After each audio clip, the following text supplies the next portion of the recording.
Meeting, Brother President, how are you? I'm good. How's everyone doing this evening? Good. We're going to start off with an opening prayer and then the mission statement. And I'm going to render the opening prayer today so nobody gets to feel like I pick on them. I'm going to do it myself. Father God, everyone, if you can put yourself in your posture to communicate with your God. Father God, we thank you tonight for the 100 Black men that you brought into being, Father God. We ask that you will help us stay within the purpose that you have laid out for us since 1963, Father God. We ask you that you will be with each and every member, whether they're on this call, whether they're coming to this call, or whether they're doing something else, because we know whatever they're doing is going to be for your glory, Father God. And we ask that you will bless everything that we hear tonight, that you will bless this topic that's going to come to us about maternal mortality, Father God, because this is an issue that doesn't get the attention it deserves. And the 100 Black men through you want to make sure it gets out to our community. We ask you to bless all of our guests and all of our panelists and moderators and make sure that they can bring the message that you would have for us tonight. These things we ask in your name, amen. Amen. We'll now have the reading of our mission statement by Brother Ken Williams.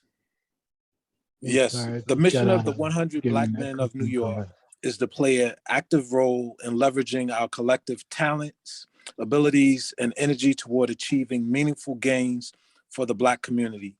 100 Black Men initiatives focus on education through mentoring, wealth building strategies, fostering economic development, and raising awareness of health issues affecting our communities.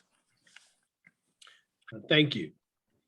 So we are an organization that provides flexible responses to the needs of the community. And one of the ways that we do that is through our TREE program. So I have a few announcements. One of them, and the first one, is that we're going to have a mental health training session. We're training trainers in mental health so that they can train the community. So if you have an interest, please. Recording in progress.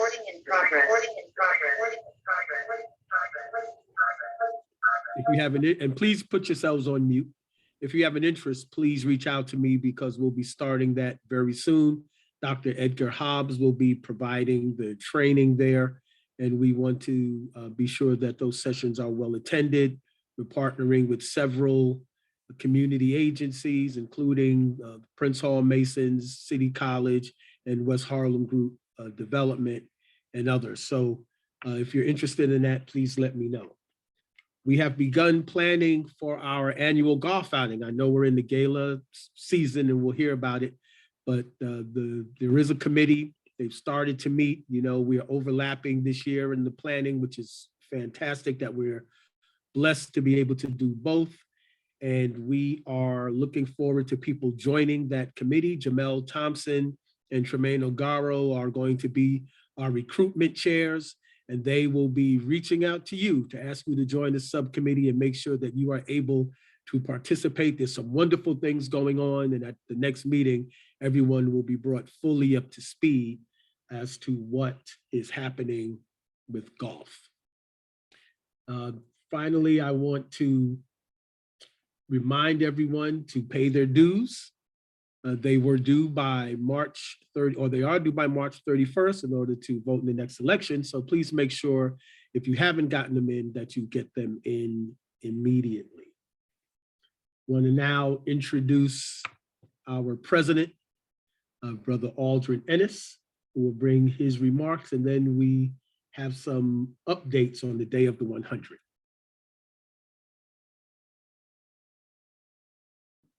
Thank you very much, Courtney, for that. As always, it is good to see all of the members here who are gathered. You know, it would bring me great joy once we are able to meet in person. Hopefully that'll be for next month, but this month we are doing it virtually. A lot of great things are going on with the organization, as many of you may already know.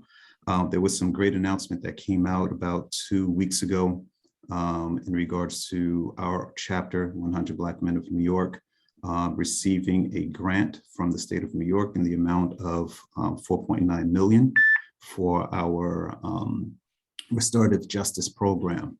So very thankful to those who participated in making that happen. Larry Scott Blackman, Terrence Byerson, our first VP, obviously Courtney Bennett and Eric Clayette for working on that RFP. So we're all very, very excited about that. It'll give us the opportunity to do some great work within the community.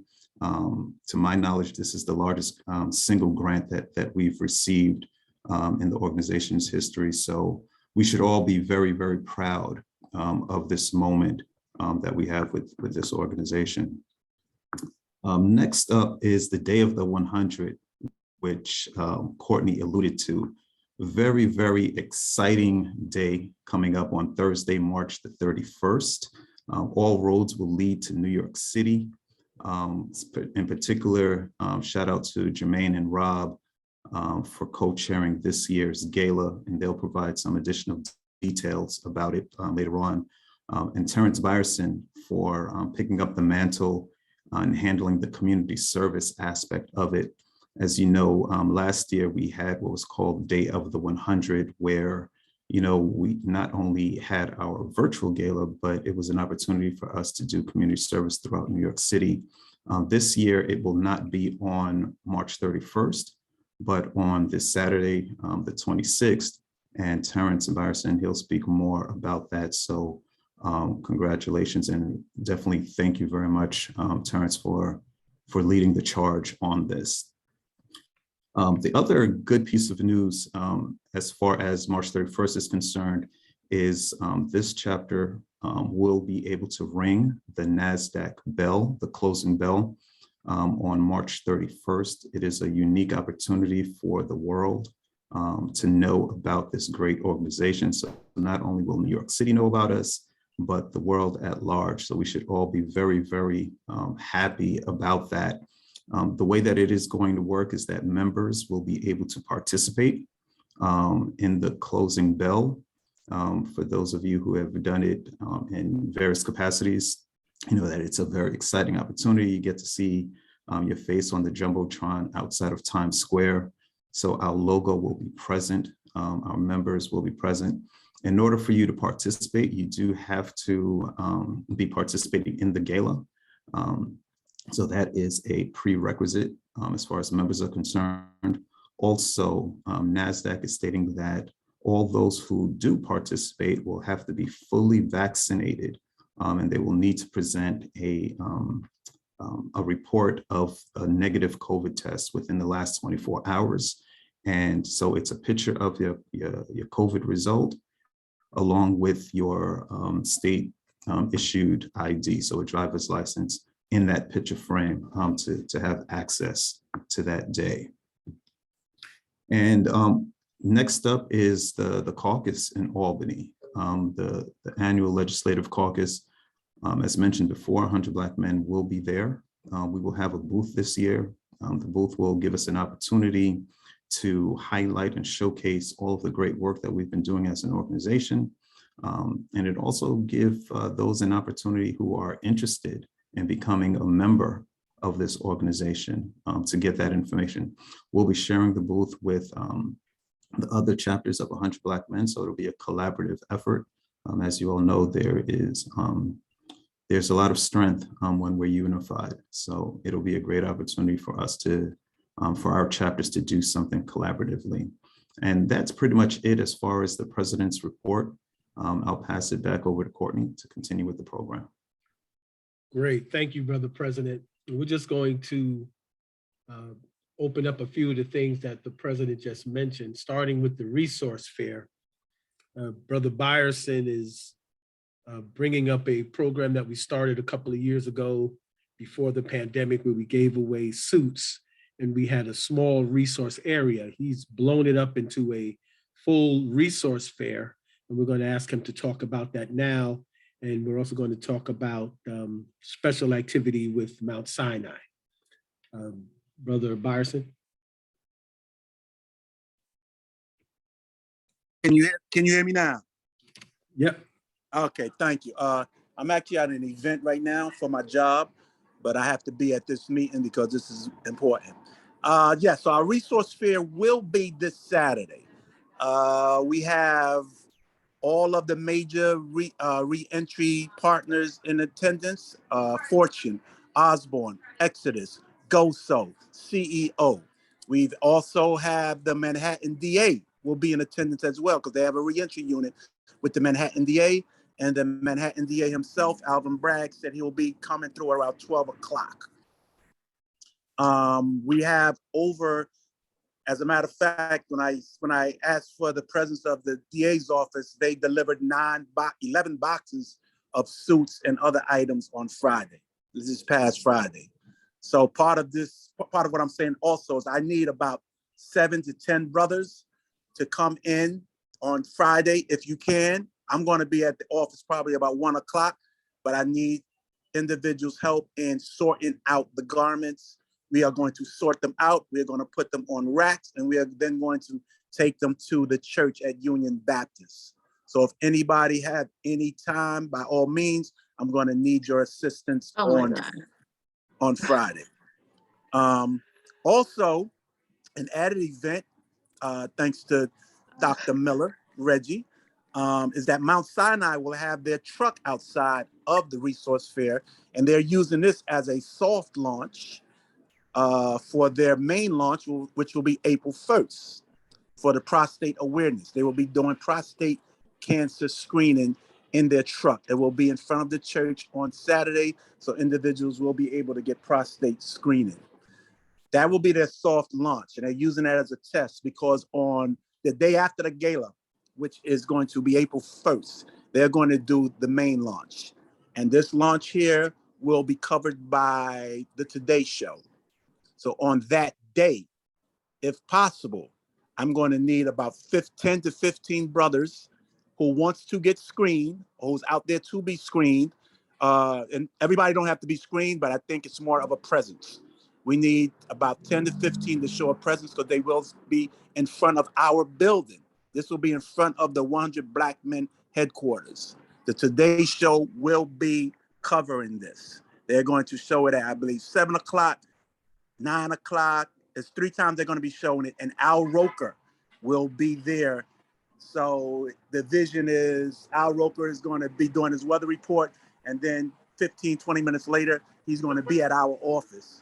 And they're going to show it. And they're going to show 100 Black men with some of us there talking about prostate cancer and prostate awareness. And Al will probably be asking some people some questions. So the first thing I have to know is how many people are going to come, and then I can find out who he will be asking the question to about why you're here and the importance of prostate screening. And that's going to be on April 1st. Like I said, anybody that's involved, you have to be at the office at 6:30 in the morning, from 6:30 probably until 8:30, because they're recording this live. It's going to be live on the Today Show when they talk to Al Roker.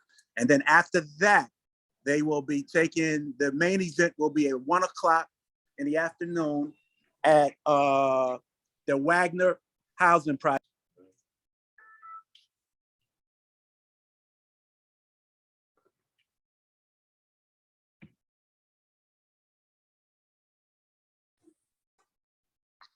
We lost him. So I'll pick it up. So what Brother Byerson was saying is from Reg Miller. So what he's saying is that the main event would be at the Wagner houses. Brother Byerson has arranged that in collaboration with Mount Sinai Department of Urology. And when we say a truck, it's actually a mobile screening van. It's a large Winnebago style van. You've seen those screening for breast cancer. Mount Sinai is launching a large van. This is in collaboration with the Robert Smith, the entrepreneur who is partnered with Mount Sinai around prostate cancer awareness. And they particularly want to reach out to communities of color. So the main event we want folks to be aware of is the collaboration with the suit drive that's coming up next week. So that's it, Courtney. Thank you. And feel free to invite other men, I would imagine, on the first, Reg. It doesn't just have to be us.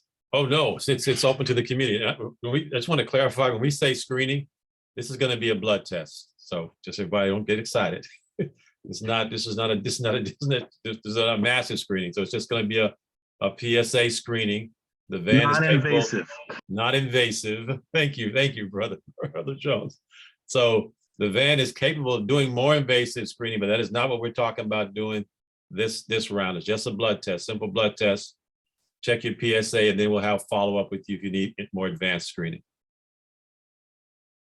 Fantastic. So we're going to start getting that out to our network, and feel free to share. This is a great opportunity for the 100 to show its leadership.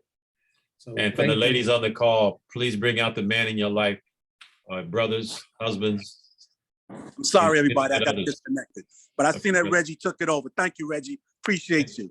We got disconnected in here. Yes. So yes, 1 o'clock at the Wagner houses. I will be sending Courtney that information. He'll make sure that everyone gets information. It's going to be at 1 o'clock. I believe Steve Harvey's going to be there. Reggie, did you tell who was going to be there? No, brother, go ahead, take it on. Steve Harvey. His name escaped me now. Is it Robert Smith? Is that his name? Yes. The philanthropist? Yes. Yep, the philanthropist Robert Smith. He's sponsoring the whole event, or the screening. Yes. Yep. And they will be there at the ribbon cutting for Wagner houses. With this connection that we made with NYCHA and Wagner houses, Wagner's thinking about also doing mammograms and having this event more often at different locations.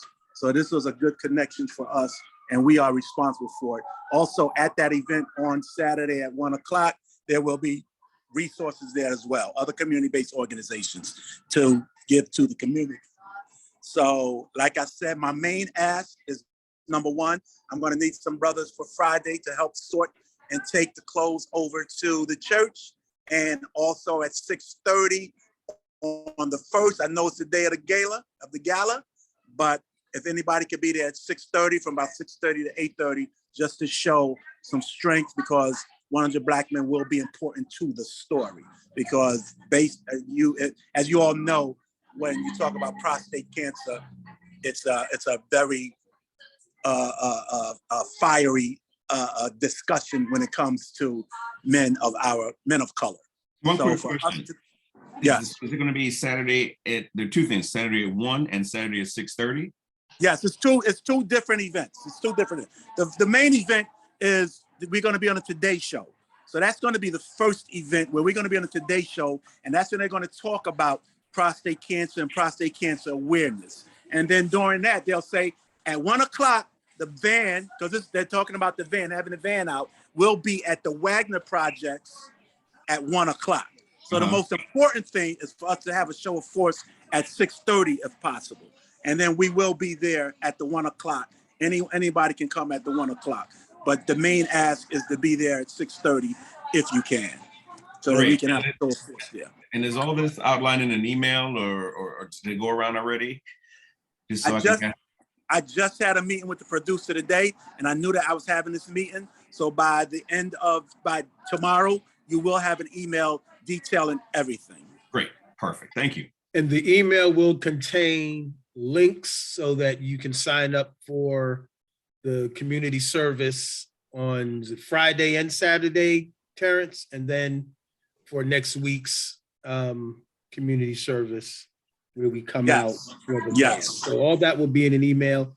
You'll get it tomorrow, and you'll be able to go on and sign up for that. We need a great turnout, so please make this a priority. So we have been joined by 4 special ladies. This is Women's History Month, and our president thought it made great sense to bring out some women to talk about a very important issue. So I want to, at this point, turn it over to, I'm sorry, I want to talk about our gala for a minute.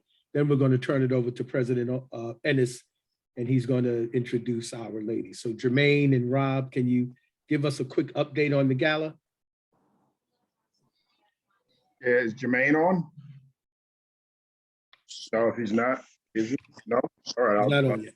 No, he's not on. How's everyone doing? Real quick, I know we got a very exciting meeting to get to. Gala, hey, if you don't have your seat yet, there's a good chance you're not going to get one. We are flying. This thing is as I used to say a few years ago, off the chain. We have some exciting honorees. We have an exciting venue where this will be held.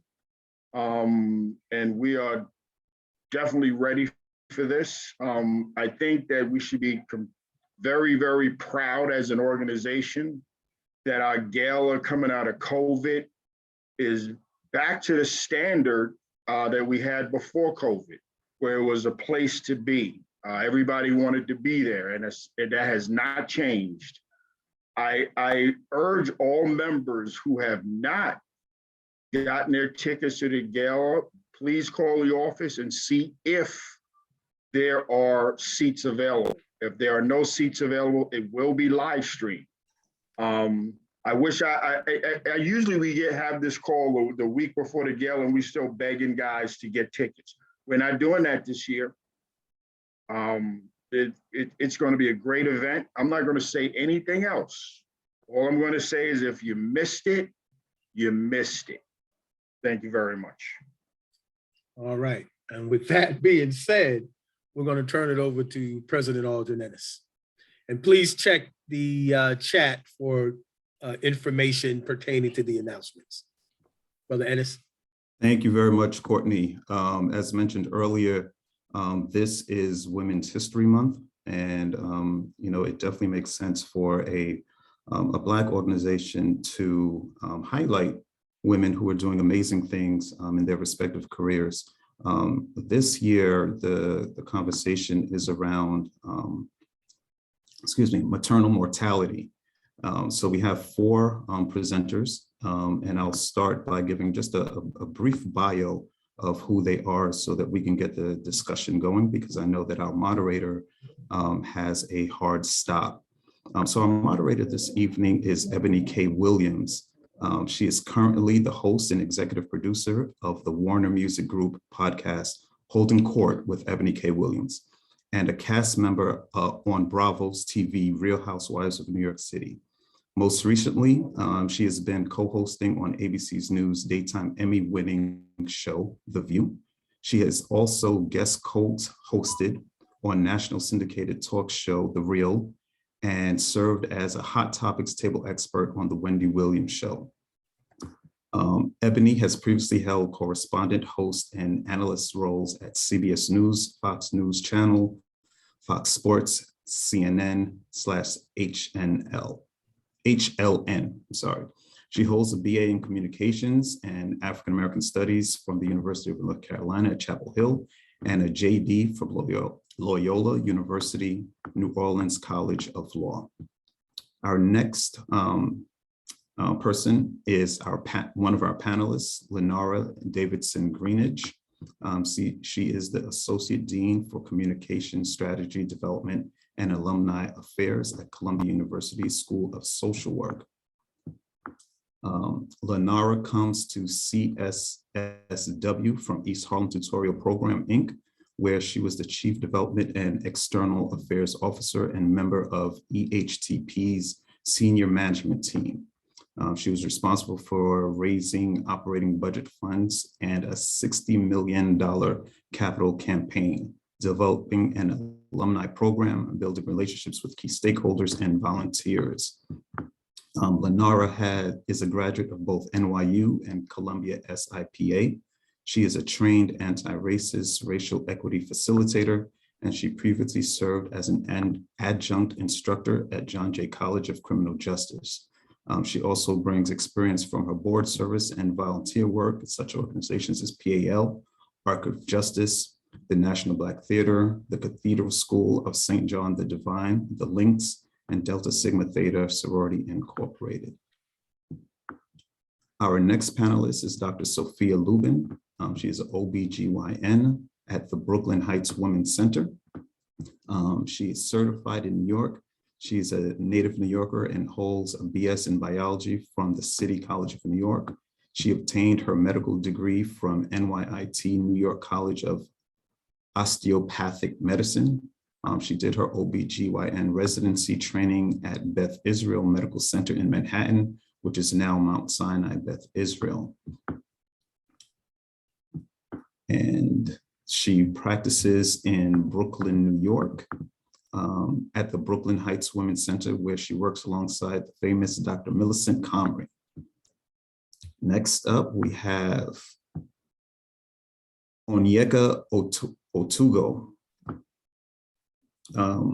Onyeka is I'm sorry, I'm going over this. Give me one moment here. Dr. Onyeka Otugo is a board-certified emergency medicine physician and the director of research in the Office of Inclusion, Diversity, Equity, and Social Justice in the Department of Emergency Medicine at Brigham and Women's Hospital. Dr. Otugo grew up in Washington, D.C. metropolitan area and is a child of first-generation immigrants.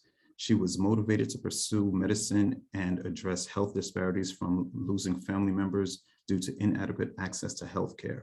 As a physician, she firmly believes that systemic racism is the #1 factor for differential health outcomes, which include Black maternal health and chronic diseases. She attended the University of Maryland, where she obtained a Bachelor of Arts in Art Studio and Bachelor of Science in Biology.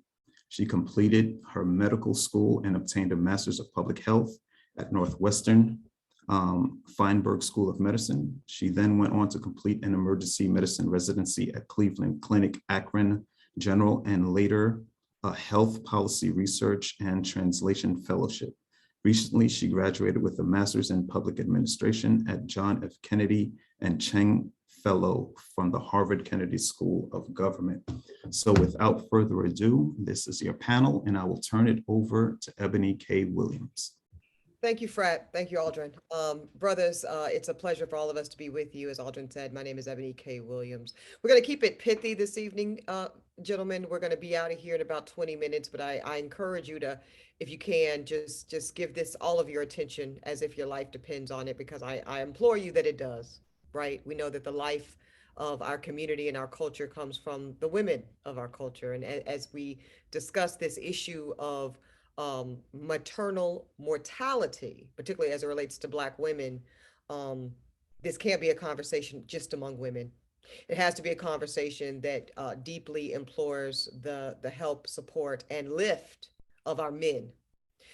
If you missed it, I did an interview with a brother named Charles Johnson. If you're not familiar, Charles Johnson is an incredible Black man who lost his beautiful wife, Kira, during a routine C-section, and she was giving birth to their second son at Cedars-Sinai, not a third world country, not a podunk place, a world-class medical institution in Los Angeles.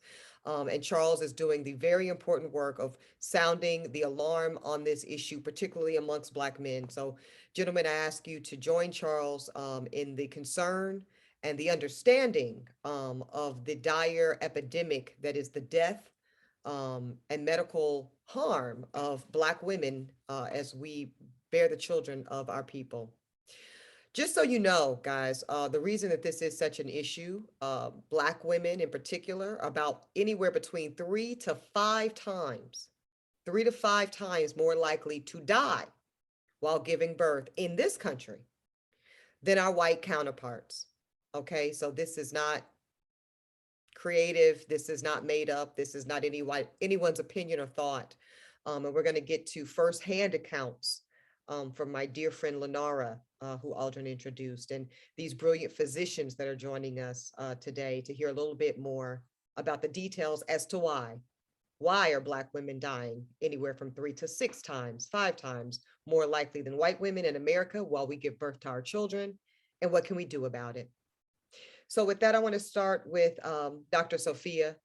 Dr. Sophia, I want to ask you what it's been like as an OBGYN to treat Black women during this pandemic. We know that sadly, this pandemic has only upticked the amount of mortality that Black women have seen during childbirth. Some estimates, according to recent reports in the New York Times, up to 14% more Black women died in 2020 than even in 2019. Dr. Sophia, why? What have you seen in your practice, and what should we be doing about it?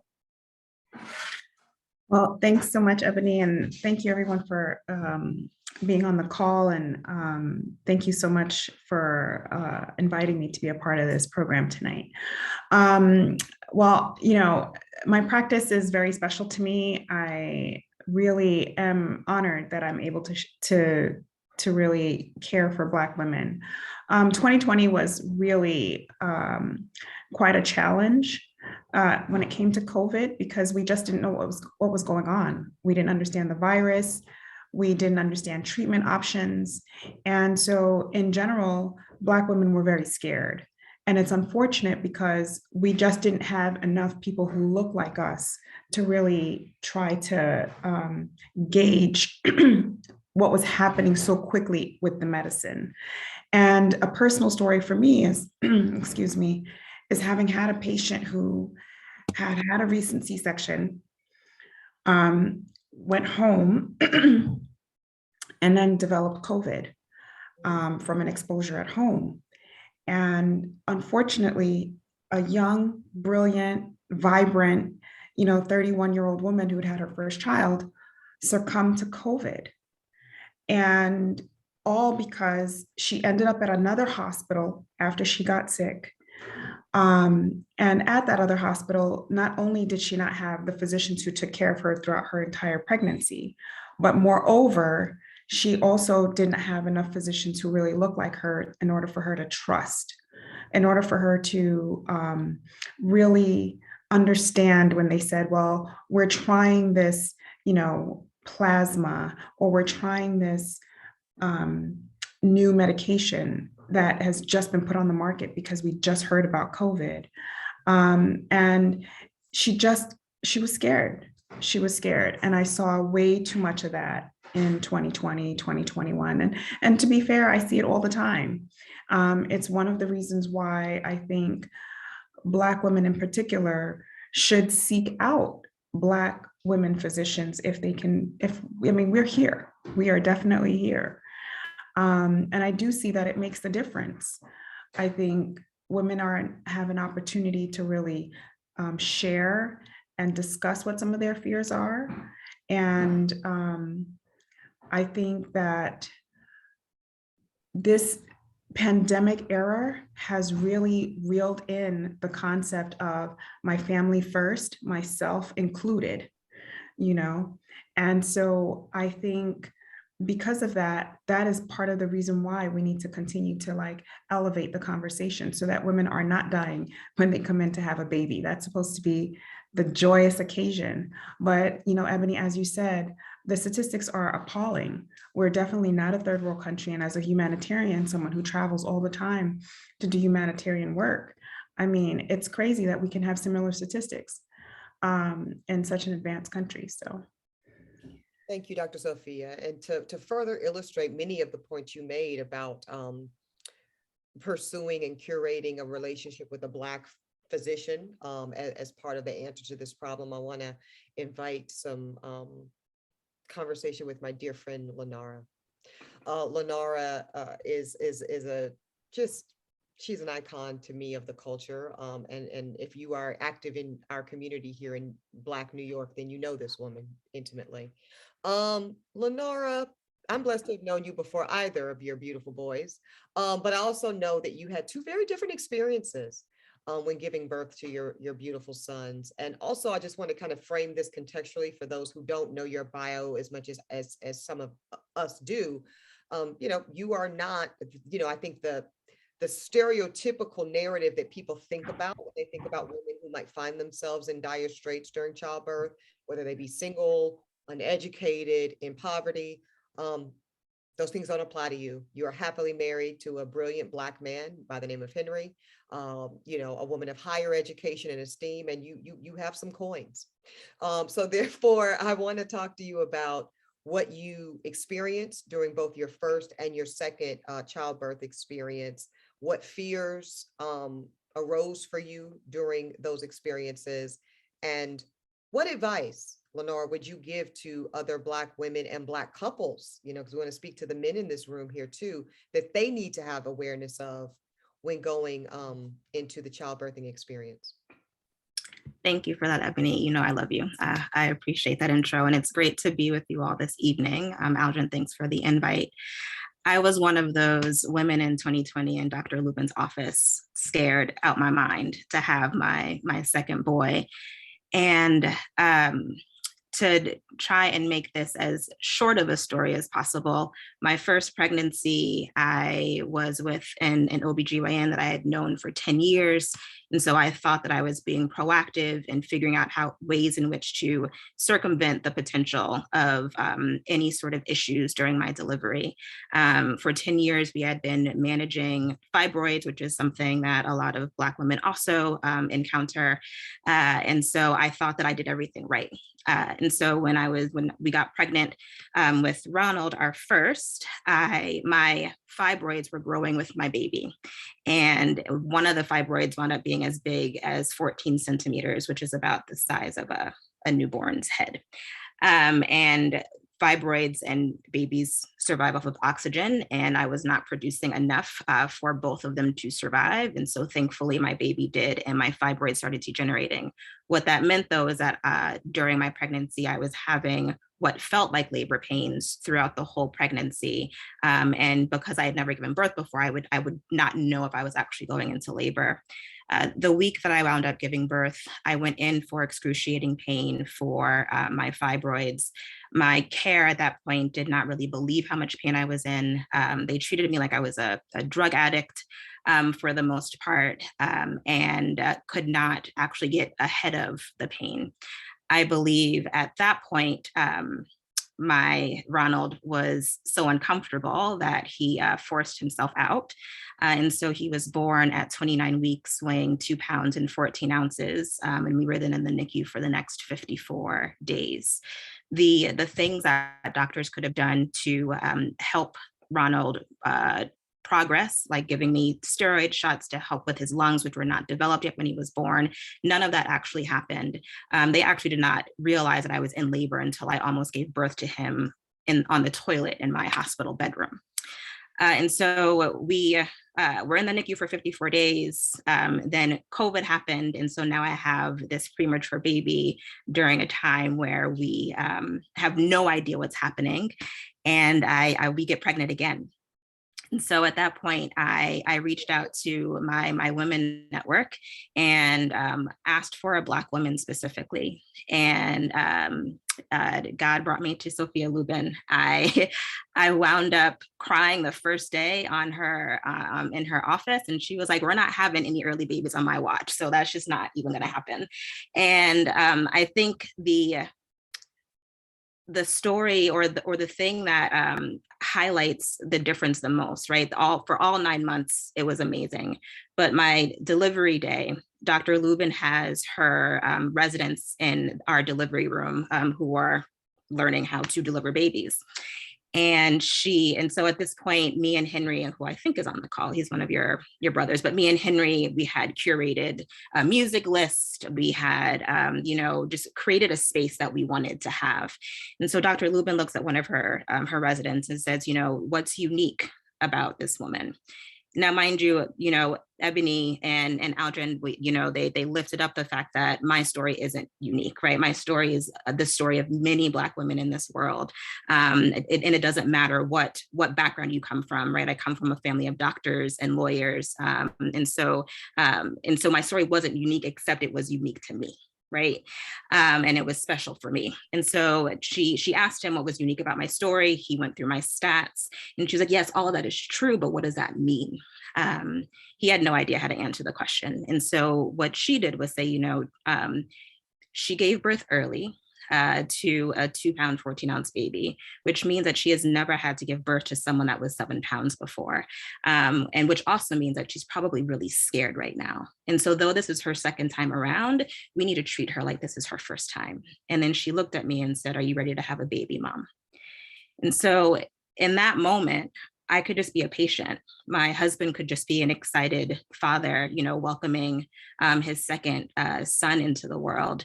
And we did not have to feel like we had to fight in that moment. And if I had to do it all over again, I think I would have trusted my intuition more than the process that I thought that I had gone through to pick my doctor the first time.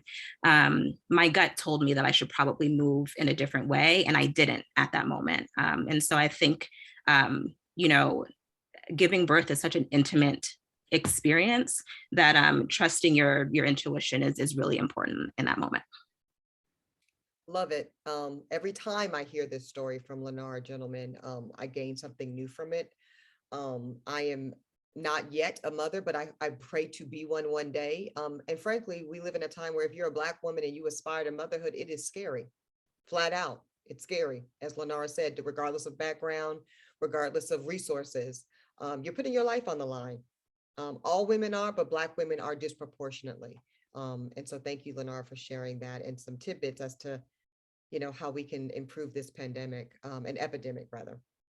I now want to bring to this conversation is Dr. Onyeka. Dr. Onyeka, I want to ask you about some of the things that Linara pointed out, which is the difference it can make of having a Black woman physician, a Black physician, period. And how much of this speaks to your creation of an incredible organization, Lift and Elevate. That's 5 years old now. Tell us what made you start it, how its evolution has proceeded, and what all of us in this conversation can do to support it. Yeah, thank you guys for having me today. It's a pleasure to meet you all. So kind of what Linara was mentioning, it's so important to have a doctor who looks like you because he can understand certain details that you wouldn't even think would make a big difference in your care. In addition to that, the issue is that there's only 5% of physicians that are Black. And then when you look at how many that are Black women, it's like roughly 2%. So it's easier said than done in saying that like, oh, I want to have a Black doctor, then I want to have a Black doctor who's also a woman. And in addition to that, like the whole kind of transition of going from college to med school and then becoming a physician, it's not easy. And because of that, there's oftentimes physicians who find the need to say like, this isn't for me. There's other things I can do that can make me happier. And there's been a lot of kind of a mass exodus of Black physicians, especially Black women leaving medicine. So it's unfortunate. So my program basically is looking at, it's called Lift and Elevate, changing the face of medicine. So it's focused on Black women who are junior in their career. So these are people who are residents, just graduated medical school, and those who have just recently come out of, just started practicing, they're 2 to 5 years out. So this is basically giving them the skills that are often not taught in medical school. However, they're essential for kind of like a skill, climbing up the ladder and preventing them from reaching that glass ceiling. So basically skills such as negotiation. So how do you negotiate a salary? How do you negotiate conversations with other physicians who may not think that you should be there, or even patients who do not think that you look like a doctor? And then in addition to stuff like research and grant writing, unfortunately, it's a game. So how many publications do you have to be kind of climb up the ladder, get your professorship title? So my program is basically giving these women kind of skill sets that they need to be confident and kind of achieve the next steps in their career, as well as find a kind of an ecosystem that's kind of supportive for them in that space as well. I can't overstate how important that is, Doctor, because, creating and maintaining a pipeline of Black, young, brilliant minds, and Black women in particular, that can, be in that room with Black women as we go through these experiences. It's very important. It actually goes to this question, if I may ask a question from one of the gentlemen. Reggie asked this, Doctor, is the reason that women of color have a higher maternal mortality rate because of a lack of Black doctors and a lack of steady, proper health care, or I guess, is it the overall fear of just the medical profession, residual trauma from the Tuskegee experiment, and thus kind of inherent, we've seen this a lot in this pandemic, right? Inherent distrust of the Black community and the medical profession. Yeah, I think it's kind of multifactorial. So when you kind of look at who's in leadership, most of them are white men. So they're not going to care about issues that, because they don't affect them. Like Black maternal mortality, like most of them are not Black women who are in the C-suite spaces. There's like less than 1% of Black women who are actually in that space. So when you have a leadership suite that doesn't look like the population that they're serving, they can't serve them. So that's kind of part of the issue. So it's like one thing having doctors who look like you, but it's also another thing having a hospital that's invested in your interest as well as a patient. And then I think it's also like multifactorial. So you have like these different issues of like the hospital distrust that is also part of it. So that's because you don't have anyone else who looks like you. So all of them kind of like feed into each other. And yes, there's like, it could be solved by having more physicians of color, but that's only a stepping stone in addressing the issue, so. And if I could add, I just want to point out the fact that it's also access to care. The reality is a lot of Black people, if we look at just, Black people in this country who live in the South, who are in rural areas, they simply don't have the access to the care that they actually need. And then even if when we think in the inner cities, then the care seems very sporadic and choppy. They're seeing a different doctor every week. There just isn't the same kind of investment in the way that we treat our patients. So it's on both sides in terms of, as Dr. Onyeka said, it's very much multifactorial, but definitely access, I think, is also a major problem. Thank you, Dr. Sophia and Dr. Onyeka, for that. A couple good questions here in the chat. We've got Brian Jones asking if there's such thing as a green book of medical services. And I think that'd be helpful, right? Are there websites, Instagram pages or handles, places that we can all refer to that's going to kind of point us in the direction of where we can find, like, Linara, how do you find Dr. Sophia? How do we find and connect with these incredible physicians of color? Linara, maybe Linara, you could speak to how you went about the journey of finding a Black. So I think in this moment, there is a lot more organizing around this, right? And so I don't have the green book, but I do think that that there are communities who are organizing in that way. A lot of what I did was just reach out to my network, right? I had a family member who recommended Dr. Lubin's practice, and that's how I went. And since giving birth, I think I've sent maybe 20 women your way, Sophia, at this point.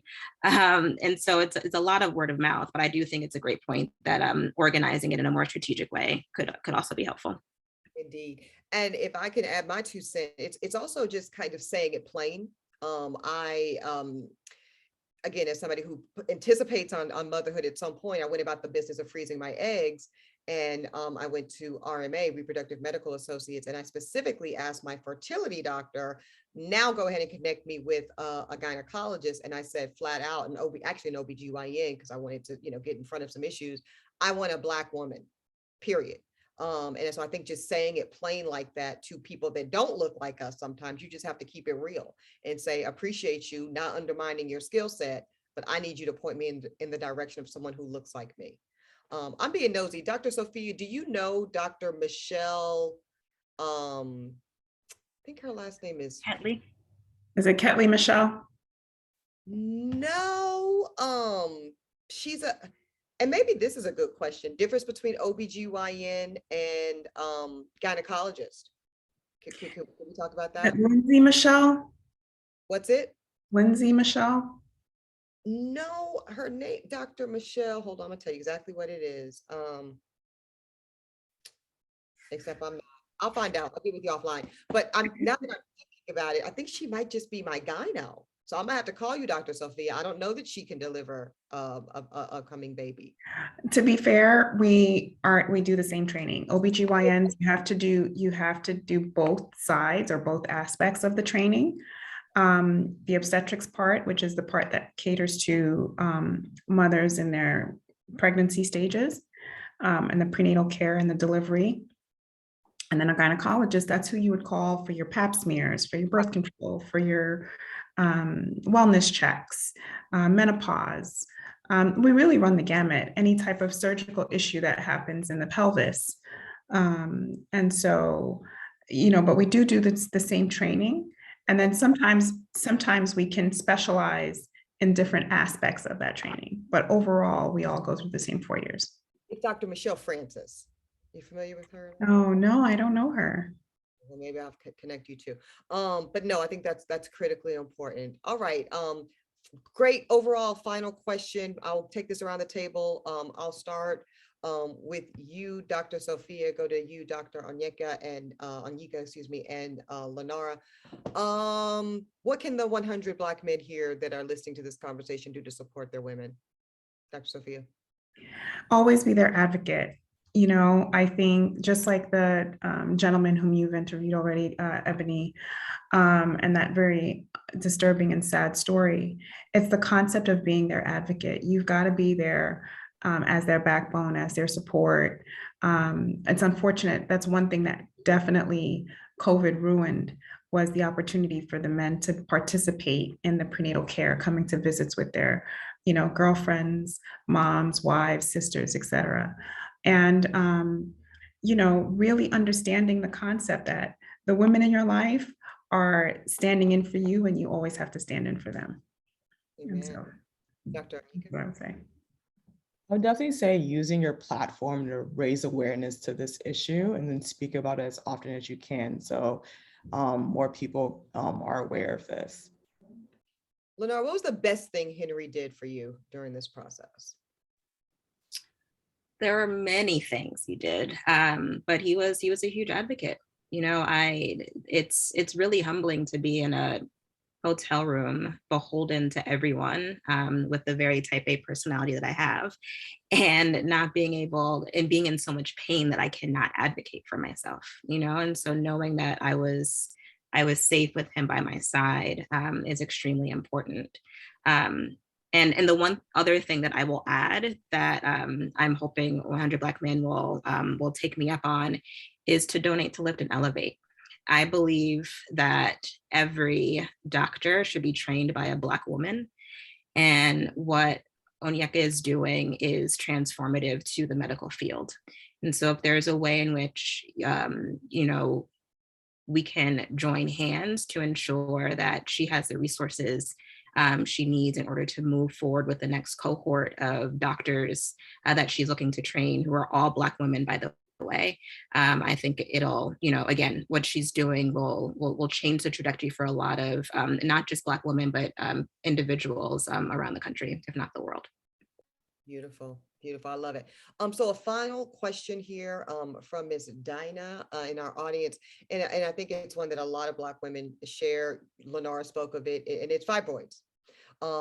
This is a woman who herself, as she was going through, her womanhood, was not able to have children of her own biologically due to fibroids. Had several fibroid surgeries, still was problematic. Tips, suggestions, just general medical and general advice for Black women who are struggling with fibroids, Dr. Sophia. Well, first of all, again, I'm just going to talk about advocating for yourself. I mean, as Black women, one of the assaults is always on our reproductive organs, and you're always going to find doctors who are going to say, oh, your fibroids are too big, you need a hysterectomy. So make sure that you look for the doctor who's going to say, we can get through this, and who has either had is basically kind of like a specialist in fibroids, meaning that that's all that they see day in and day out. So therefore, they're not afraid when a woman comes to them and says that I'm bleeding because of my fibroids, or I have infertility issues because of my fibroids, or I have bulk symptoms because of my fibroids. It's important for women to understand the multifactorial aspect of fibroids. It's a hormone issue. It can also be related to your nutrition. It can also be related to your level of stress, and it can also be related to your hereditary line. So there are multiple things that lead to fibroids. It's not just one. And so understanding those three things is, I think, what would help. Linara, I know you had some additional points. Thank you, Doctor. Yeah, so my second time around, my fibroids did not bother me as much as the first time. And some of what I did was change my diet a little bit. And so there's this woman who has released a pretty strict diet to kind of help shrink fibroids, and it's controversial, as to whether people actually think it works. For me, it did, and so that was something that I implemented. But just to echo what Dr. Lubin says, I find that physicians that don't look like us are also not just really excited or get really over eager to provide hysterectomies, but surgeries in general, right? I think that winds up being the first course of action before providing an overall view of what possibilities are, and how best to approach it holistically. And so for those who have fibroids that are, that are really bothersome, of course, if you need surgery, get the surgery. But if that's the first course of action that your doctor recommends, I would offer that you should get a second opinion.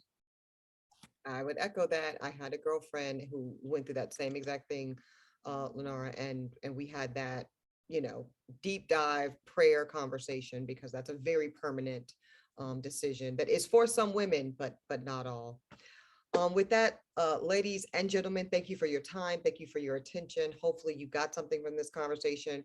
We are dropping some resources here in the chat, including Lift and Elevate, including Ask for Your Life, for Kira, for Moms, and many others. Thank you all so much for your time, and happy Women's History Month. Aldrin, back to you.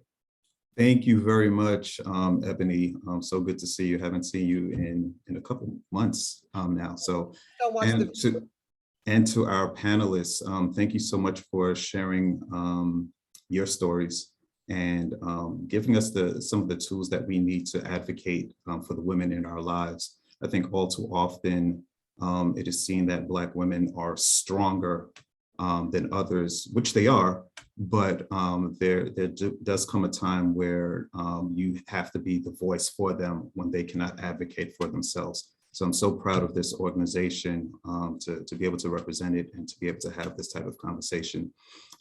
Before I let the panelists go, I do want to let you all know how much we appreciate you. And we would like to honor you with our Esther Award. This is our second annual Esther Award.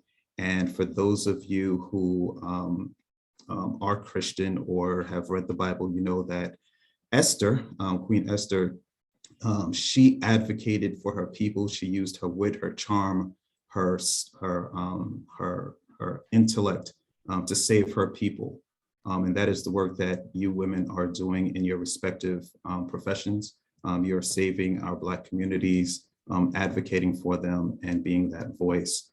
So I would love to present that award to you physically. So hopefully you will be attending our gala. If not, we will find our way to give it to you.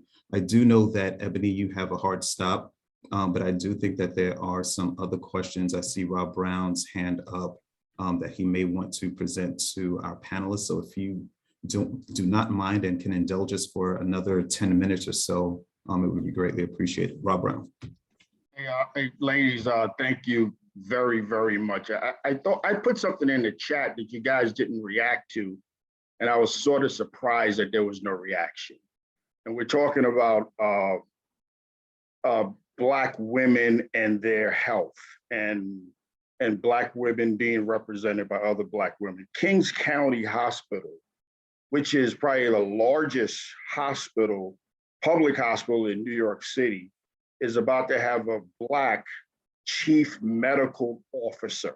And as you know, it's the CEO, who's a business person, and it's the chief medical officer, who is a physician. And that's going to be making all the medical decisions for that hospital. And we're talking about what we need to do. And I just want to say this: those are the types of positions that our Black women who are in the medical field really have to aspire to, if you're going to be in a public hospital, if you're going to be in a private hospital. This just happens to be my sister-in-law. This is a huge thing, okay? And that means you have a Black woman that's going to be advocating for Black women at Kings County Hospital, huge hospital, big deal, tremendous deal.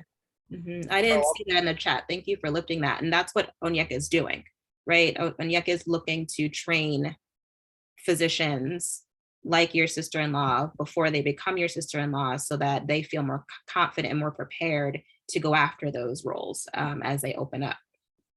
So thank you for sharing that.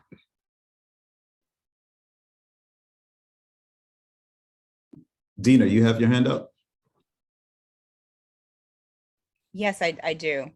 I want to first start by saying I really and truly appreciate you guys for coming here. The story that she spoke of about someone having 2 surgeries, that was me. But I just wanted to go a little further because there is more to it. You know, tried to do the whole proper eating thing. And at that point, they told me I was too far gone and I could not recover through any eating that I would do. Ended up having to have blood transfusions, which I tried to stop, and they gave me medicine in order to put me into something they call premenopausal. And for me, I have the reverse question. You know, you have the joke of, yeah, I was just too much woman because I was producing so much estrogen. You try to laugh it off. But at the end of the day, let me first go backwards. Thank you, Aldrin, for bringing this topic up because I spoke to Courtney multiple times where we were going to hope to do something like this. And this was just amazing. I just want to say that first.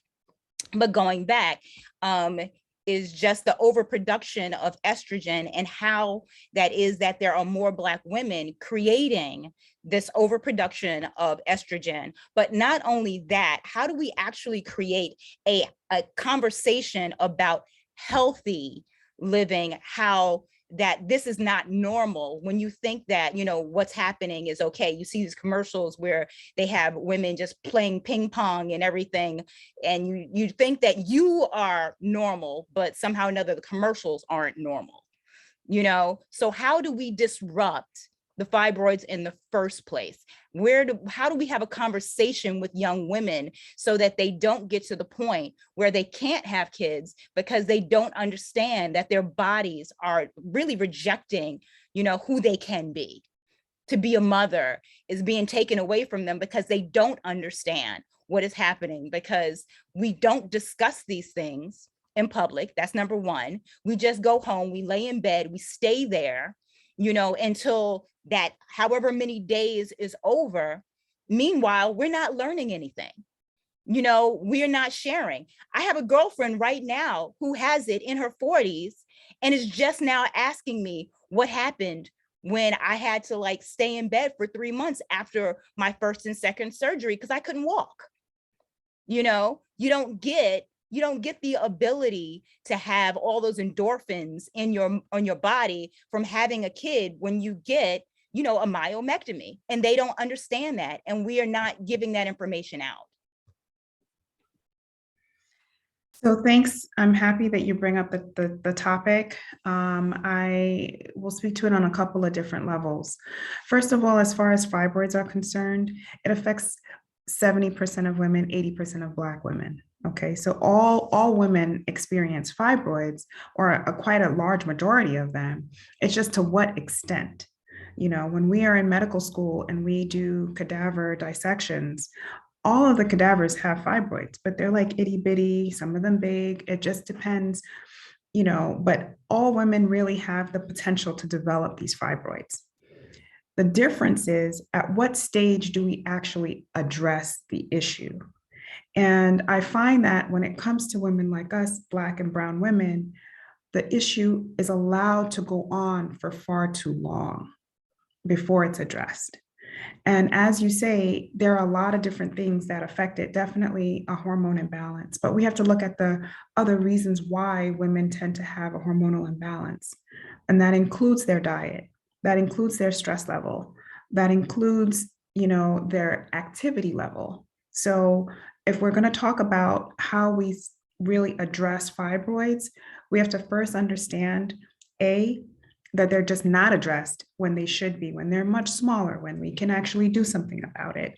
That doesn't have to be so dramatic, such as surgery. Number two, the concept of how we actually think about our wellness as Black women. So it's a conversation more than just fibroids, but how do we actually treat our bodies? And that includes how are we eating, the kind of exercise, and of course, the way that we manage stress. We all know all too well that women are at the crux of how the family dynamic, and not just in the home, but also outside of the home in terms of work and the stressors that come from all over, because we only get the advantage of being the caretaker, but not the advantage of being the people who get the credit for a lot of the things that we do. And that's in and outside of the home. And so the stressors of that, I think, can lead to a lot of these hormonal imbalances and the things that can happen that lead to fibroids. So the conversation is a little bit wider. And I don't know, I hope I answered your question. Yeah, I think this is the beginning stages. And I'm going to say for me at the beginning of mine, I was extremely fit. And to the extent where when she would touch my stomach, she was just thinking that my stomach was hard because I was ripped. I was like, all that kind of stuff. But at the end of the day, my stomach was just a battlefield, if you would. And, I don't really think that there is a full understanding of this simply because we don't discuss it. And on top of that, the fear at the time of the blood transfusion was even crazier, and for me, my doctor was saying, if I had gotten hit by a car right then, I didn't even have enough blood to sustain me. And people don't really understand how that really works. And I think it was insanity when it actually happened. Oh, I see Eric's hand up. Hi, ladies. I want to say thank you so much for your inspirational and thoughtful responses to all of our questions, and also bringing such good information. Wondering if you guys are collectively taking this on the road to some of the nursing colleges and to girls' schools and those sorts of things, and if that's something that we might be helpful with, because I think that particularly where there are Black, quote unquote, Black nursing schools, and there are, young girls' schools where there are Black girls that could catch this information early, I think that might be helpful. But I just wanted your thoughts about it. And if that's something you think is helpful, then maybe that's something we can kind of tap our networks to help open those doors for you.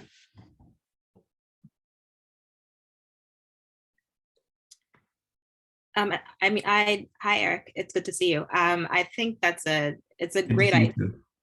It's a great idea, for sure. I think that part of the issue, to your point, right? Part of the issue that I had while being in the hospital is that the nurses weren't reading my chart, right? So the message per shift wasn't getting passed in an appropriate way, and so I do think when we're thinking about hospitals and the ways in which and who actually cares for the patient consistently, it's important that they understand as well.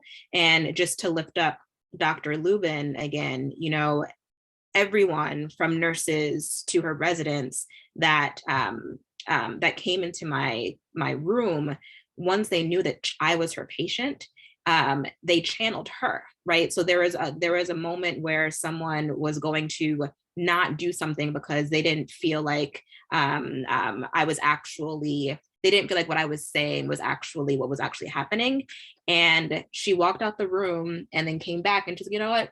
Let me take the test just in case, because if I call Dr. Lubin and I tell her that I didn't, it's going to be a problem, right? And so I think that, again, she kind of just created a setting that forced everyone to go above and beyond, honestly, to ensure that my care was done right. So I do think it's a great idea, and I think that while also ensuring that the physician that is supposed to be responsible for your care has trained their people to act in a certain way. As always, thank you for your thoughtful and insightful comments. Good to see you again. Thank you, Linara. I have the next question is from Barbara Kearson. Good evening, and thank you for this wonderful information and for the opportunity to be with you. I'm here both as a spouse of a 100 member and as president of the New York Coalition of 100 Black Women.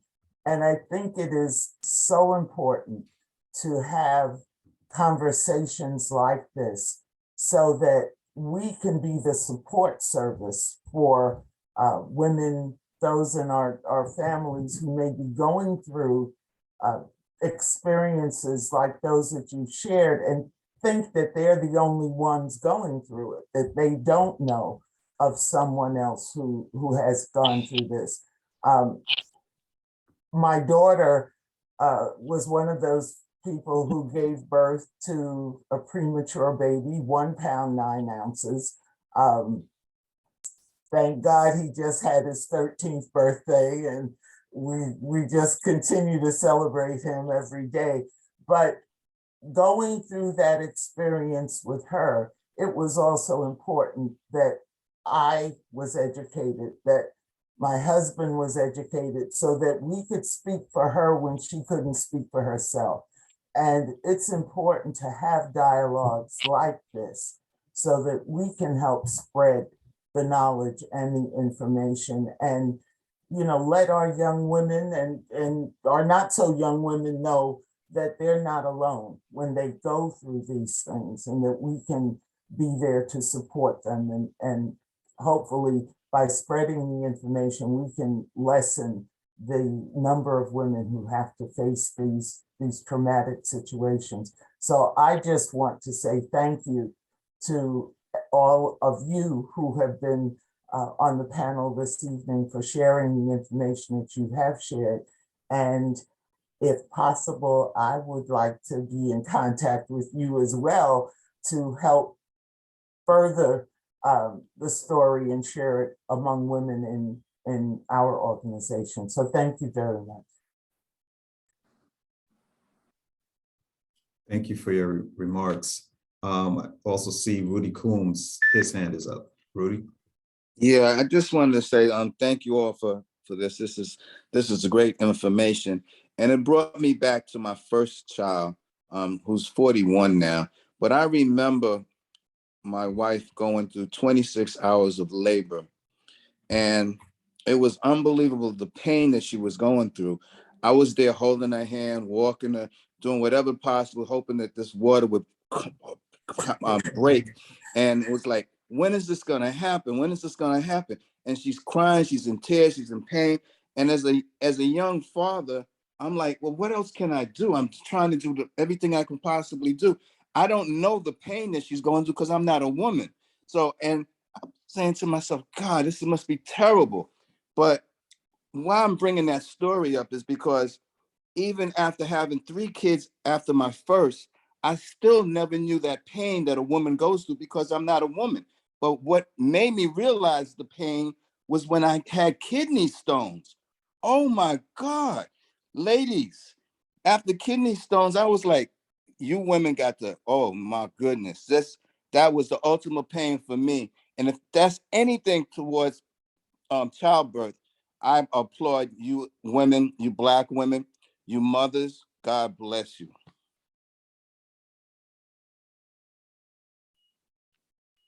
Thank you very much, Rudy. I would now like to turn it over to our Executive Director, Courtney Bennett.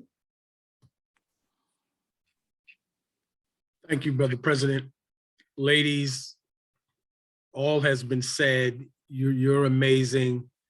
Linara, is always good to see you. And I'm so glad you're doing well. This is a topic, as Dina said, we've talked about so many times. We know so many of our loved ones who've had these issues, and particularly the issues with fibroids. So it's great to hear more about it. And we're looking forward to some programming that will support your efforts. Certainly we'll find some support monetarily, but we really need programming, getting the information out.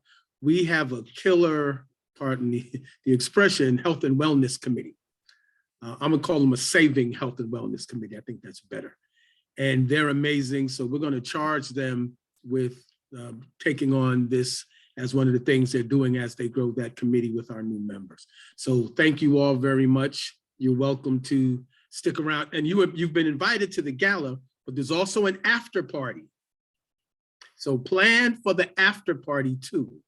Love to see you there. It's right in the same building and it's going to be amazing. So thank you all very much. Brothers, we have a couple of final announcements before we go to our closing prayer. And I'm going to ask Andy King if he is paying attention to render that prayer when we get to it. Just want him to get himself together.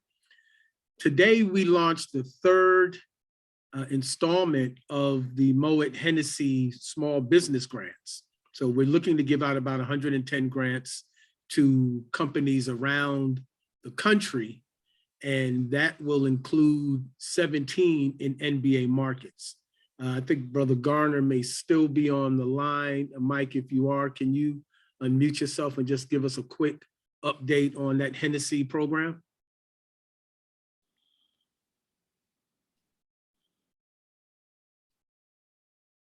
So, okay, we'll come back to Mike if at all, if he is able to do that. But this brings us to the end. Otis Threat is visiting us from our national. Otis, do you have any comments for us?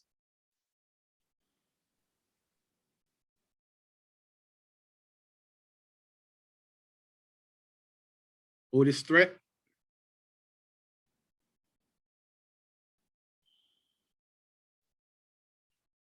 Okay, so we're missing two great opportunities before we close. We do have a couple of minutes. Is there anything that anyone wishes to bring before we close? I mentioned the after party for everyone who attends the gala, so hopefully you'll be able to attend and take advantage of that. And someone asked if we could mention the Gala Honorees, which we will happily do. There are 10 Gala Honorees, and they range, have a wide range. So there'll be Eric Mower of Eric Mower and Associates, Tracy Parker from UPS, Seth Wah, who is the CEO, president of the PGA, Pro Golfers Association of America, Rudy Winter, who's the New York president of National Grid, Yasmin Cornelius, a senior vice president with L&M Development Company, Element Development Partners, rather, Dan Schulman, CEO of Facebook, and Liz Velez, CEO of PayPal. I'm sorry, I said Facebook, it's PayPal, yep. And Liz Velez of New York Builders Congress, and Brian Flores. Brian is the coach who's recently been in the news from the NFL, and James Brown. James Brown is the noted sports journalist on CBS and Fox. So we are excited to have them. So thank you for that question. I think we've been joined by Brother Garner. Mike, we were just asking if you could share some information about Hennessy and what brothers should do who are interested.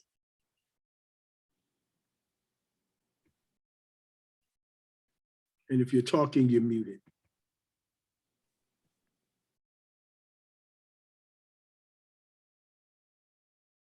Okay, thought he was back. Oh, he's on the train. All right, so we're going to miss out on that, I believe. And that brings us to the close of our program. Andy King, are you with us? Yes, I am. All right. If you can just give us very quickly what you're doing on Tuesdays and then close us out in a prayer. Yes, on Tuesdays, which actually we smooshed, we have our talk show that we're engaged in. It comes on actually in about 20 minutes at 30 minutes at 8 p.m. I'm having conversations with 100 Black men and others that we are been engaged in over the last year, talking about real news and real views. Also, we want to share with you, speaking with Brother Rudy Coombs and some of the 100, on April 7th, there's going to be another Boys to Men conversation. May 7th, a Boys to Men's conversation, our resurrection, helping our young teen brothers, those who are incarcerated, alternative incarceration programs, on the cusp, and some of our brighter students in a room with our young men and our men to have this conversation about being a boy and turning into manhood. So that's what's happening. So if you can tune in tonight's show, our guest will be Chris Gotti, who was a music producer and an entertainment entrepreneur. So those who can tune in, please do. And we want to thank everyone. And I say to the Most High in Christ, if I may offer up a prayer, that he continues to watch over the brotherhood here of 100 Black men, and that all our sisters who give us all the support they can. We thank you and we love you. To all our mothers, to all our wives, thank you for staying strong. Tonight's topic was one that was epic to educate and let us brothers know the real deal of being a woman and the challenges of being a Black woman as well. So may the Most High continue to watch over prayer, strengthen us, give us prosperity, loving and kindness, fruitfulness, more importantly, the brotherhood of spirituality, that we connect with each other forever and ever. In the Most High's name we pray, amen. Amen. And the brothers, we're going to go back to President Ennis for his closing remarks, just to send us on our way. As always, so great to see all of you and our guests included. As mentioned, we have a strong end of month that is coming up, and that's our Day of the 100. I hope to see you all there. It's going to be a monumental occasion. A lot of work, sweat has been put into this to make it a phenomenal event. You all know that we're coming out of a pandemic. Last year was virtual.